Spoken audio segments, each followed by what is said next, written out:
Hello, and welcome to the Peripheral Artery Disease webinar about supervised exercise therapy for PAD. I'm Diane Treat-Jacobson, a professor at the University of Minnesota School of Nursing. PAD affects more than 200 million adults worldwide and over 8.5 million in the United States. While it's a serious risk factor for coronary artery disease and cerebrovascular disease, PAD remains a largely overlooked condition.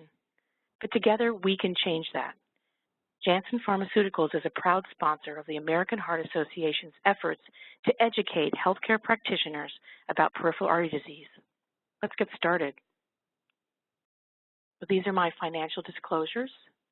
And the learning objectives are that the audience will learn basics of developing an exercise training program for patients with symptomatic PAD, and will learn how to implement the exercise training program for patients with symptomatic PAD. I'm going to talk a little bit about the evidence supporting exercise training in patients with PAD. The efficacy of supervised treadmill training to improve walking distance in patients with claudication is very well established through numerous randomized clinical trials that have taken place over the past 30 years. The mechanisms by which exercise training improves walking include both local and systemic changes. Now, to understand the impact of exercise on patients with claudication who have limitations in blood flow because of blockages in their arteries, you have to understand a little bit about the distribution of blood flow that changes when patients are at rest versus when someone is exercising, particularly with heavy exercise. So at rest, the blood flow is much more evenly distributed between the gut, the kidneys, the brain, and the muscle. Whereas when you engage in heavy exercise, that distribution shifts so that the skeletal muscles are getting a much greater percentage of the blood flow, and the blood flow to the vital organs is decreased. However, when you have a blockage in the artery of your leg that prevents the body to be able to respond to that demand for increase, then you have a mismatch. This slide depicts what's happening inside the artery, in the normal artery on the top and in the bottom artery, an abnormal diseased artery on the bottom. So if you have a normal artery without any obstruction, you have laminar flow. There's nothing obstructing the flow. The endothelial cells are healthy, and they release substances that can help mediate vasodilation in demand, in response to increased demand. And so you have no ischemic pain. You can maintain the distal pressure and flow. You have a normal ABI. The oxygen supply and demand is matched, efficient oxidation and low oxidative stress. However, when you have a stenosis in an artery that prevents the flow of blood through, you have turbulent flow. There's a pressure drop across that stenosis, so there's lower pressure inside the artery. You also have impaired endothelial function and the inability to increase the flow with exercise, which, as you saw on the last slide, is imperative. The ankle brachial index is reduced. The oxygen supply and demand is mismatched such that the demand far exceeds the supply.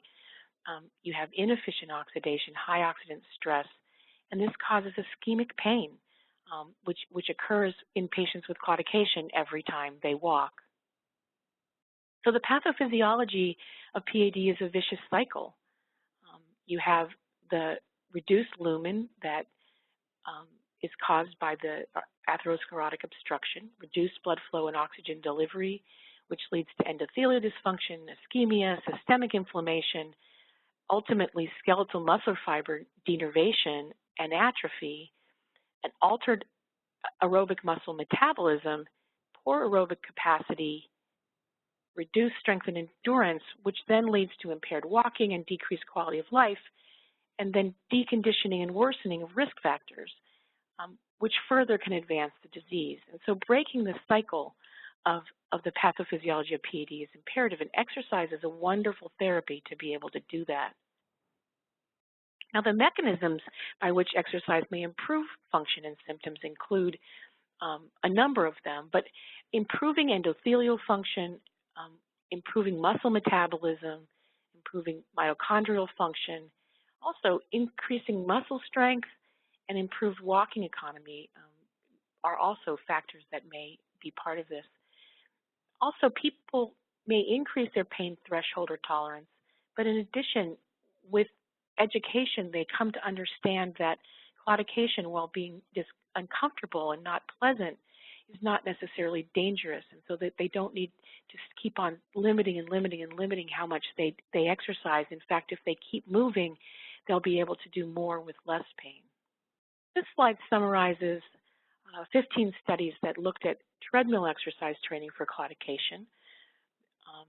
There's a wide range of response, but overall there's a very significant improvement in both the change in the claudication onset distance and then the change in the peak walking distance. And in the 12-week changes are substantial for both of these outcomes, and 24 weeks in this meta-analysis, the studies that did 24 to 52 weeks were even more substantial. So a big body of evidence supporting treadmill exercise for claudication. Those studies, in those studies, the treadmill exercise was done in a very traditional way where you have people walk into moderate to moderately severe pain, rest until the pain goes away, and then walk again. There has also been a group of people from Poland who have looked at 4 studies that do a 12-week intervention of treadmill training to the onset of pain only. So instead of walking into pain, you're stopping before the pain starts.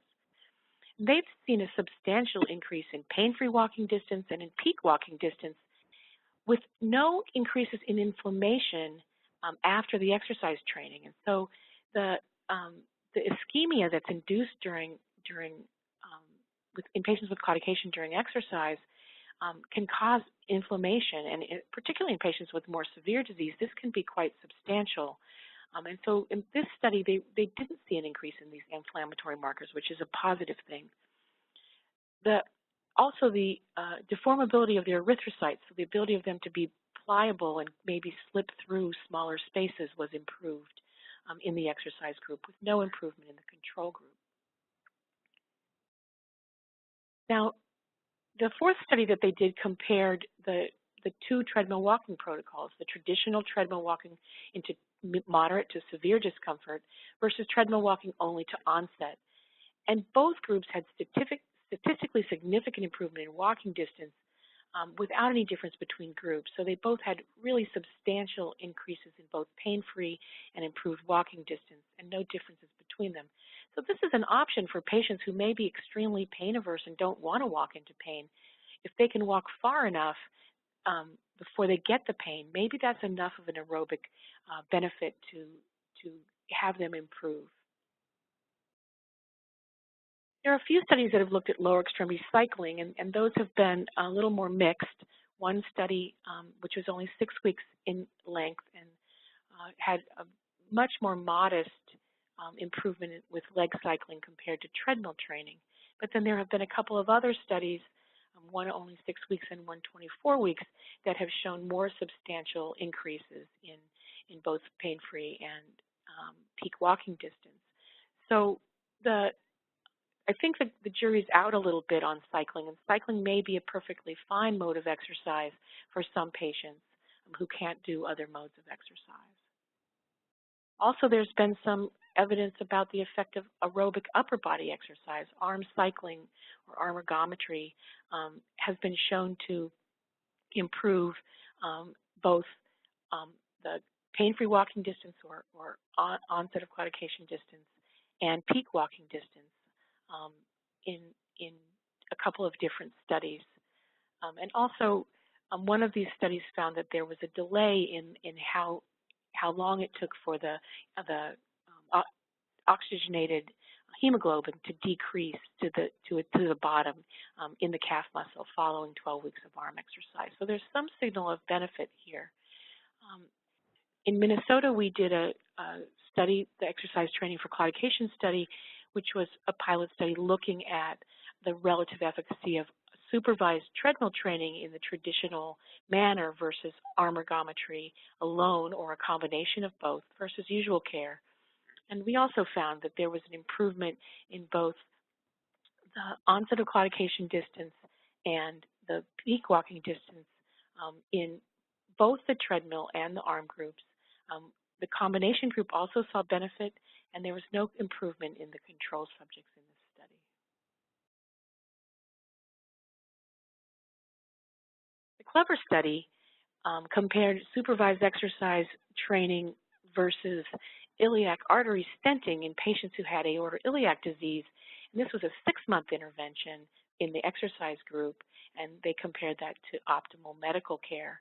And you can see in the slide that the supervised exercise in the green line had a significantly greater improvement in their peak walking time compared to the patients in the aortoiliac stenting or control groups.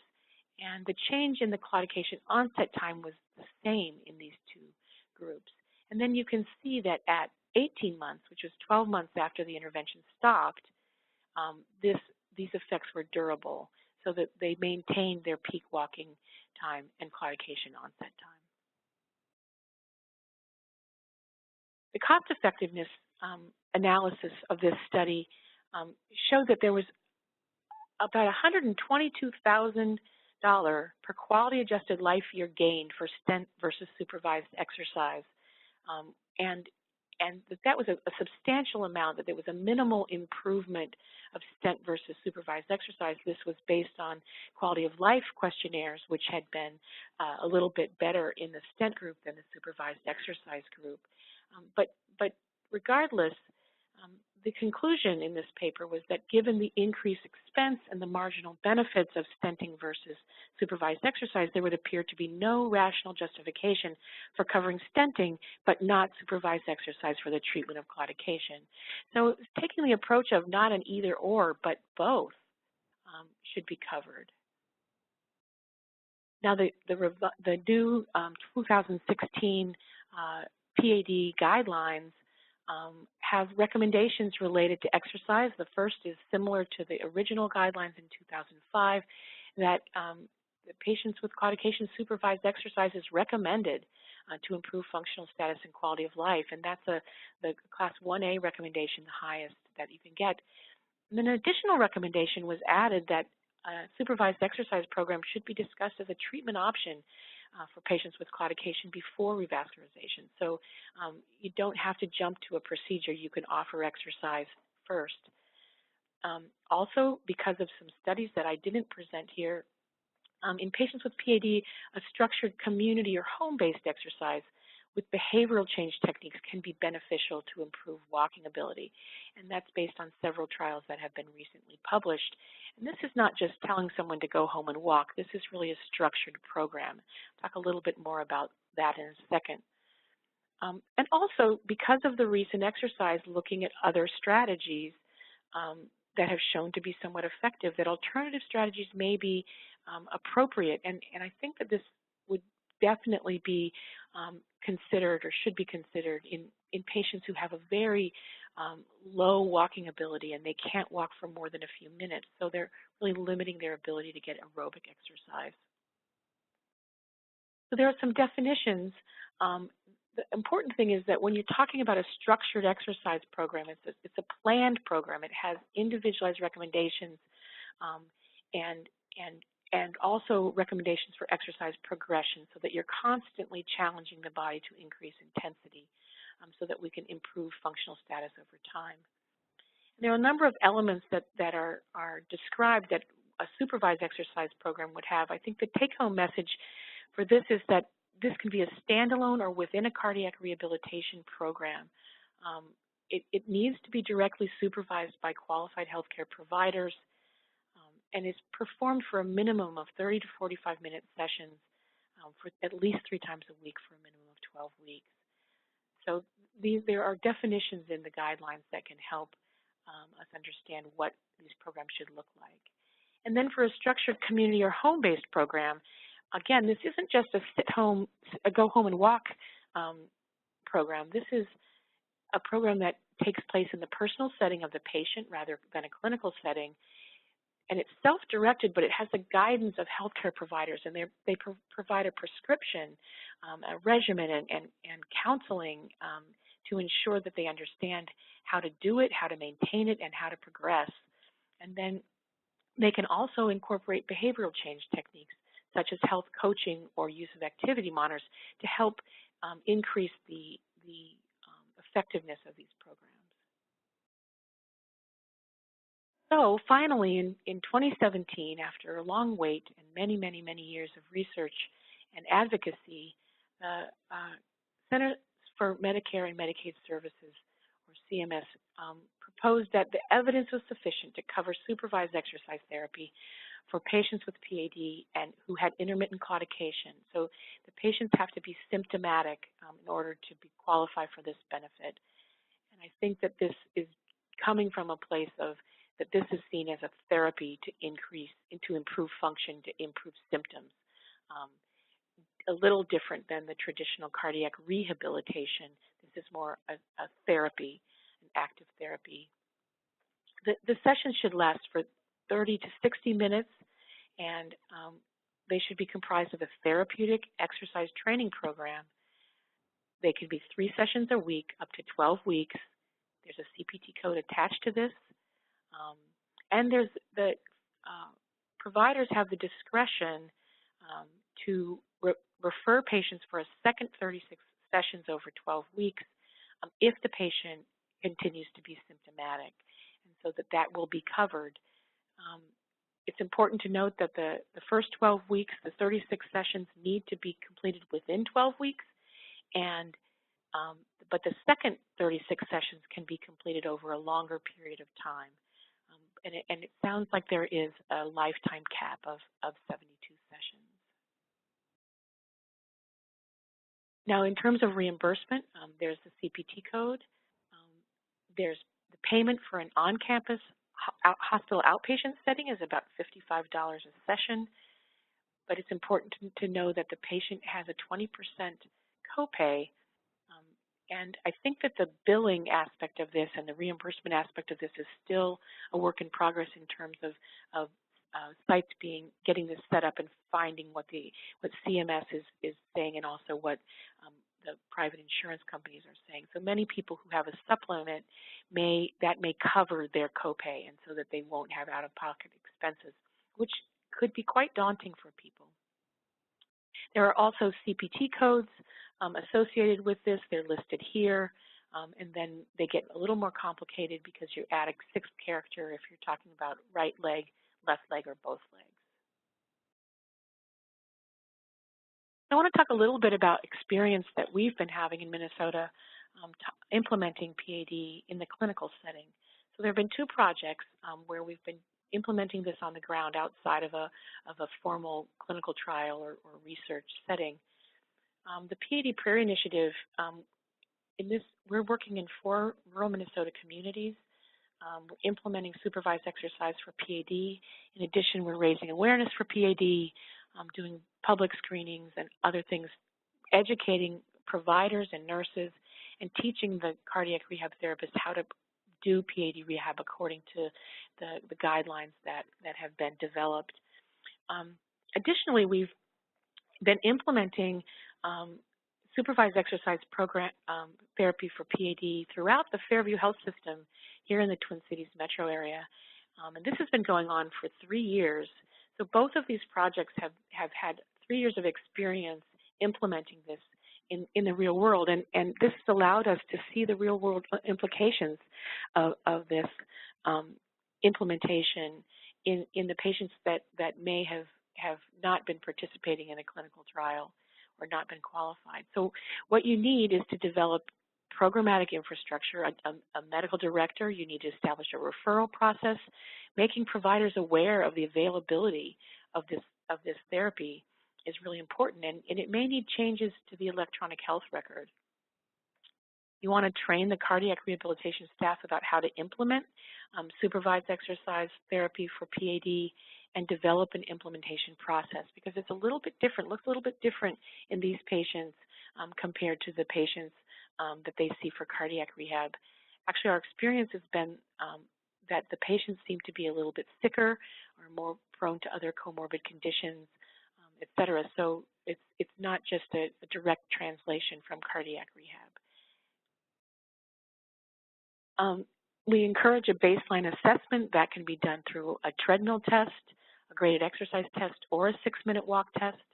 A short physical performance battery is useful to look at fall risk, balance, just general strength, and the timed up and go test, which is a timing of how long it takes a patient to get up out of a chair, walk a short distance, turn around, come back and sit, is very revealing in terms of maybe what they're up for in terms of what kind of exercise they could be doing.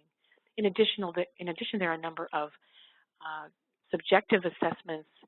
The walking impairment questionnaire assesses community-based walking from the patient's perspective, so how far they can walk, how much difficulty they have going faster, how much difficulty they have climbing stairs. In addition, there are several quality of life questionnaires that have been validated specifically for PAD patients, and then more general functional status questionnaires that can be used to assess functioning in PAD patients, but then also allow comparisons across other kinds of patients who have been assessed with these instruments. The other thing that's really important is to orient the patient to the exercise equipment. So helping them understand how it works, what they need to do, what control they have, so that they're not intimidated by it is really important. This is an example of a evaluation form. A number of these are being developed and posted on different websites. They'll be available for use. I think the important thing is to develop something that makes sense for you and your institution and gets at the data that you want. But you certainly want a medical history, know what their risk factors are, doing a pain screen. If they have a stress test, you want to document the results of that. You want to make sure that you inspect their feet and know if they have any wounds on their feet. Sometimes people will start an exercise program without wounds, but if they don't have the proper fitting shoes, they can develop blisters or things on their feet. And it's really important to help them be aware of how important it is to do a foot inspection, to take care of their feet, and to know that they're not injuring their feet. You also want to know if they've had an exercise ABI, which we strongly encourage, and both resting ABIs and post-exercise ABIs can give a lot of information about what the baseline status of the patient is in terms of disease severity. And also, what are their symptoms of claudication? What's the location? What does it feel like? This is an example of a therapy evaluation that for a 6-minute walk test that can be used, where you would do an initial and then a discharge, so you can see the comparison over time. You look at the time and the distance walked, their heart rate, their exercise and recovery heart rate, their blood pressure, both resting during exercise and recovery. How long did it take them to develop claudication? And what was that distance? And then what was their total distance walked? And when they were doing that walking test, how much exertion were they doing? What was their rating of exertion? You can use the Omni scale or the board scale, and you might want to measure oxygen saturation just to make sure that they're safe to do that exercise test. Again, you can do a fall screen. Have you fallen within the last year? This may affect the mode of exercise that you choose. And then what was their initial MET level, either during their 6-minute walk test or during their first exercise session? What were the times of their timed up and go tests? Sometimes these can be done twice. And then you can record these levels again at discharge to see the difference that's happened. And it's quite impressive when you have somebody starting at a 0% grade and 2 miles an hour, and suddenly they're at 12 weeks they're at 8% and 2.4 miles an hour. And that's a big difference in terms of METs. And a change in one MET level has a significant impact on mortality. So this is a nice measure to record. And also looking at their goals and and what are their goals for the exercise therapy? What do they feel like they need to accomplish to feel like it's going to make a difference in their lives? So treadmill walking exercise, as we've mentioned, is considered the gold standard for exercise therapy. The initial prescription is determined by the baseline functional testing or by the first exercise session determining what's the best speed and grade for the patient. So you perform a treadmill familiarization to determine their preferred walking speed, and then the training consists of intermittent bouts of walking and resting based on their claudication level. You use a claudication scale to determine these exercise and rest cycles. 2 of a claudication pain scale, this is from the ACSM, where 0 is no pain, and then 4 is the most severe pain you can experience. And then a 1 is that claudication onset time or distance, that's the first feeling of any pain in the legs. And then a 2 or sometimes a 3 is where the pain level at which exercise should cease. Some patients will be saying that they're at a 2 when they're limping and can barely walk, and some patients will say they're at a 3 when they're not really exhibiting much discomfort. So it's very individualized of how far you push between these 2. The pain scale that we use is a 6-point scale, a 0 to 5 scale. Again, the first the 0 and 1 are the same, and there's just a little more gradation between mild, moderate, moderately severe pain. And in this scale, the patient should stop exercising between a 3 and a 4, and they should stop before they get to that 5, before they have severe pain. You don't want to push them that far. So in terms of the intensity and the time, you begin at an initial speed and grade that will bring on claudication within 2 to 5 minutes. So you walk to bring on the claudication. Gradually, patients are going to be progressively increasing in that walking time, and that's what we want. So then when they get to 2 or 3 to 4, depending on which scale you're using, they stop and sit when they reach this moderate intensity pain. And then they resume when the pain has completely subsided. Now, some people don't want to sit. They just want to stop on the treadmill and then wait for the pain to go away, which it often does in a couple minutes, and then start again. But if they want to sit, that's okay. So either is fine. And you can continually repeat this process for a total time of walking and resting of 30 to 60 minutes. And then you progressively increase the grade and speed over time as their walking duration improves. This is an example of a supervised exercise therapy progress note. So each line would be a bout of exercise. So you document what they're doing in terms of modality. If it's a treadmill, would be the speed and the grade, the time that they walk. When was the onset of pain? What was the maximum pain that they reached before they stopped? What was their rating of perceived exertion during that time? And then how long did they have to rest before the pain subsided? If you were using another workload, such as arm bike, leg bike, a total recumbent stepping machine, then you would record potentially watts or level of exercise as opposed to grade and speed. And then when they start again, you do it again. And so then you can gradually, you accumulate the time, document their total exercise time, their total rest time, total session time. If they had any other symptoms beyond claudication, are they doing any home exercise?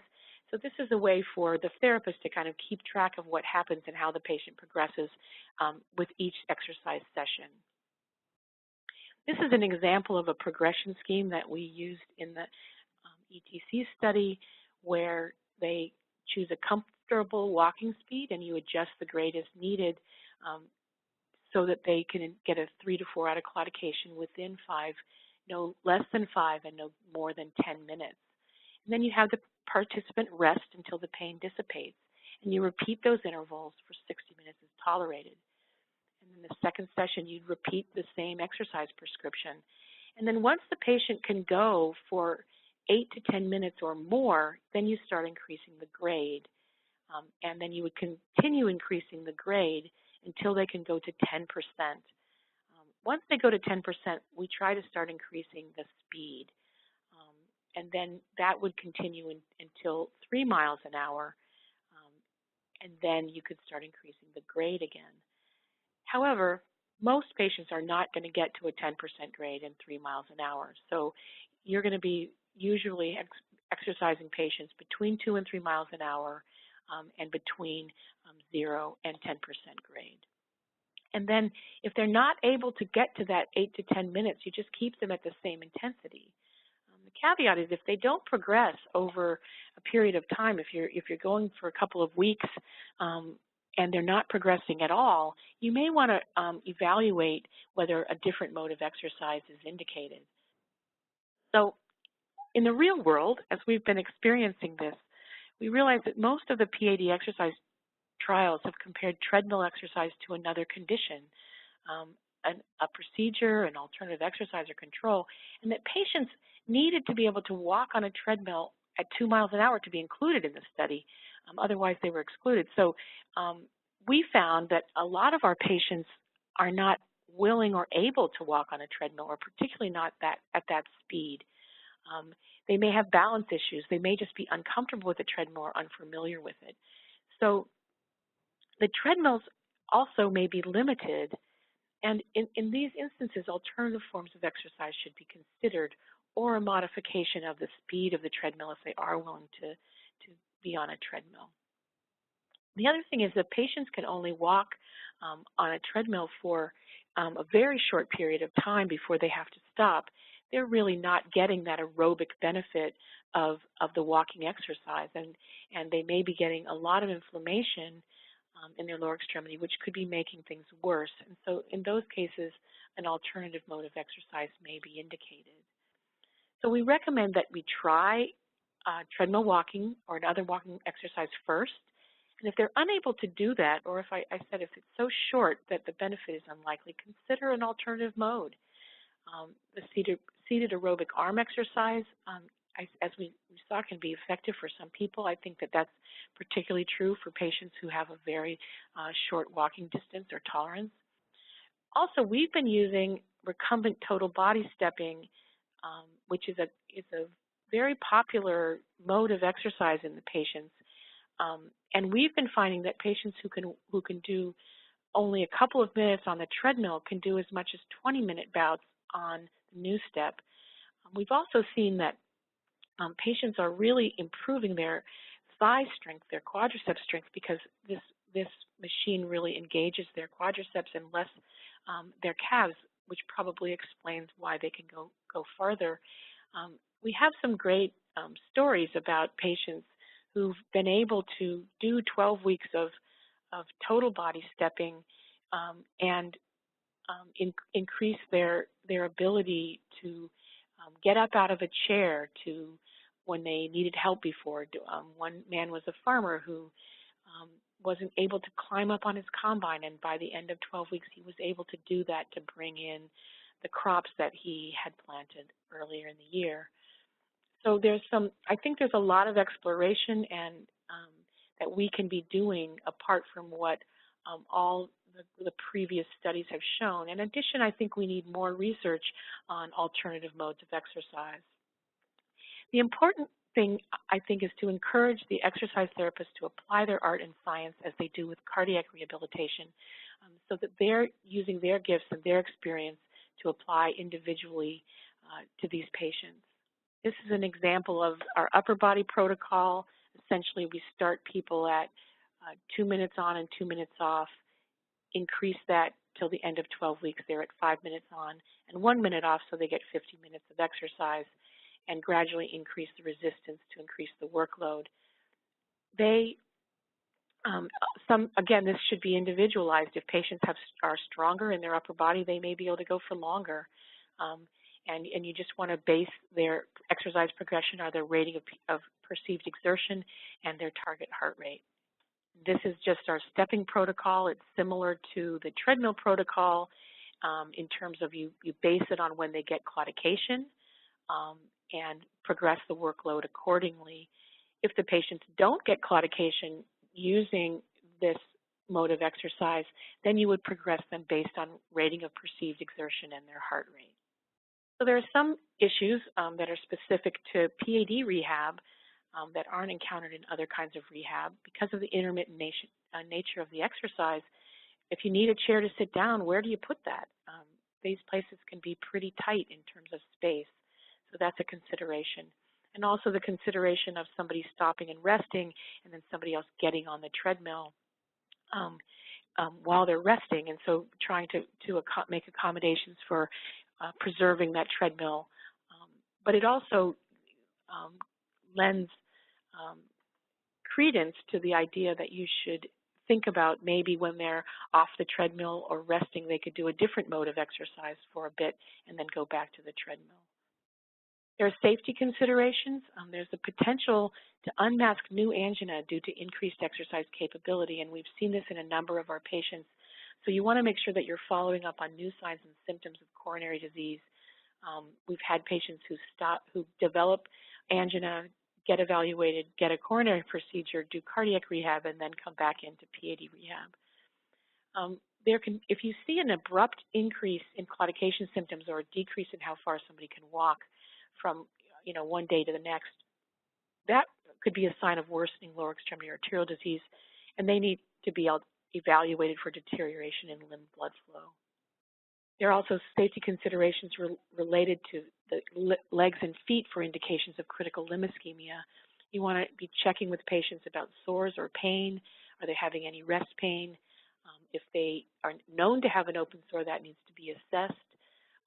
And you want to make sure that you're not exacerbating that by exercising on a weight-bearing surface if that's where the wound is. Looking at the skin for the color, the lack of hair. Sometimes, particularly in CLI, patients can have their skin is shiny, thin, and fragile. And sometimes people can have what we call dependent rubor and elevation pallor. And so this is the mother of one of our therapists who gave me permission to use these. When her mother, who had critical limb ischemia, had her foot dependent, it was very, very ruberous or red. And you can see that it looks very painful and angry there. And as soon as she elevated it, within 15 seconds, this pallor came on. And that's a sign of severe arterial limitations and a classic sign of critical limb ischemia. And patients need to be under the care of a vascular specialist if they show signs of this, and that should be a referral right away. I think it's important to collect outcome data. It's not a requirement by CMS, but it's part of best practices for cardiac rehab.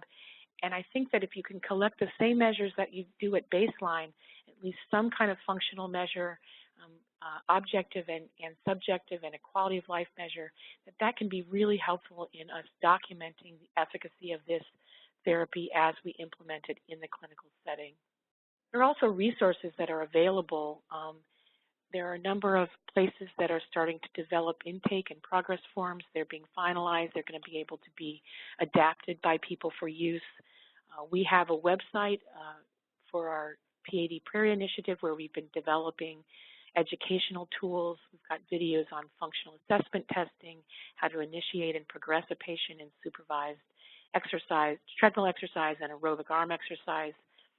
The American Association of Cardiovascular and Pulmonary Rehab website has an updated PAD rehab toolkit. And also, the AHA has commissioned a science advisory on how to implement supervised exercise therapy for patients with symptomatic PAD, and that's going to be completed within the next 6 months at least. So that's going to be a nice summary, short kind of advisory on how do you implement this, what are the elements, ranging from the therapy principles to billing and other things. So it's wait for that, and that should be coming soon. And I'm sure there are going to be many other resources popping up as people start implementing this on the ground. Thank you for joining us today for this PAD webinar. Again, I'm Diane Treat-Jacobson, and my work is focused on promoting timely diagnosis and the use of evidence-based therapies to treat PAD and improve the quality of life of patients coping with this debilitating disease. Janssen Pharmaceuticals is a proud sponsor of the American Heart Association's efforts to educate healthcare practitioners about peripheral artery disease. If you would like to watch this webinar again or show it to your colleagues, please visit heart.org/managingPAD. Thank you and have a great day.